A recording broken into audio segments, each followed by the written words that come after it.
Hello' guys, আশা কৰোঁ আপোনালোক ভালে আছে। আজি আপোনালোকৰ মাজত মই আৰু এটা নতুন ভিডিঅ' আনিলোঁ। তো ভিডিঅ'টো হ'ল অসমৰ বিষয়ে। অসমৰ প্ৰধান কি এইবিলাক আপোনালোকক মই ভিডিঅ'ৰ জৰিয়তে দেখাবলৈ চেষ্টা কৰিম। তো যদি আপুনি মোৰ চেনেলত নতুন তেন্তে ছাবস্ক্ৰাইব, লাইক, কমেণ্ট আৰু শ্বেয়াৰ কৰিব। তো বলক ভিডিঅ'টো আৰম্ভ কৰোঁ। States and union territories of India. অসমৰ ৰাজধানী দিছপুৰ। অসমৰ মুঠ মাটিকালি ৭৮,৪৩৮ বৰ্গ কিলোমিটাৰ। অসমৰ মুঠ জনসংখ্যা ৩,১২,০৫,৫৭৬।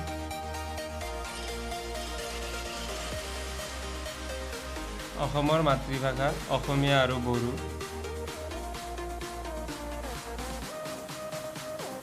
অসম ৰাজ্য হিচাপে ঘোষিত হোৱাৰ দিন আৰু তাৰিখ ২৬ জানুৱাৰী ১৯৫০। অসমৰ নদী ব্ৰহ্মপুত্ৰ। অসমৰ নৃত্য সত্ৰীয়া। অসমৰ সাংস্কৃতিক পোচাক মহিলাৰ বাবে মেখেলা চাদৰ, মুগা চিল্ক শাড়ী আৰু পুৰুষৰ বাবে ধুতি গামোচা। অসমৰ উৎসৱ হ'ল বহাগ বিহু। অসমৰ ডাঙৰ চহৰ গুৱাহাটী।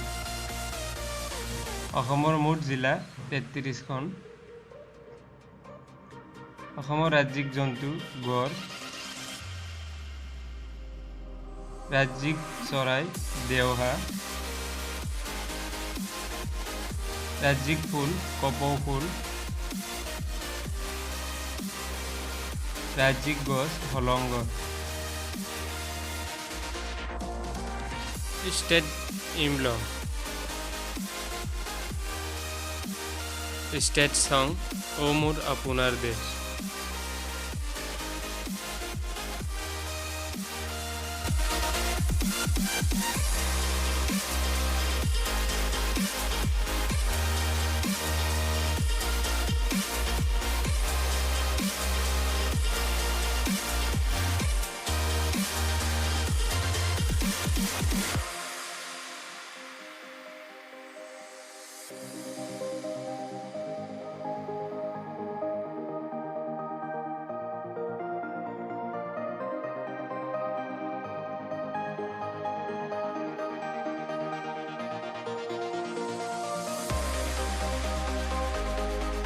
তো গাইজ, আপোনালোকে ভিডিঅ'টো চালে, যদি মোৰ ভিডিঅ'টোত কিবা ভুল ভ্ৰান্তি হৈছে তেন্তে আপোনালোকে কমেণ্টৰ জৰিয়তে মোক জনাব বুলি মই আশা ৰাখিছোঁ।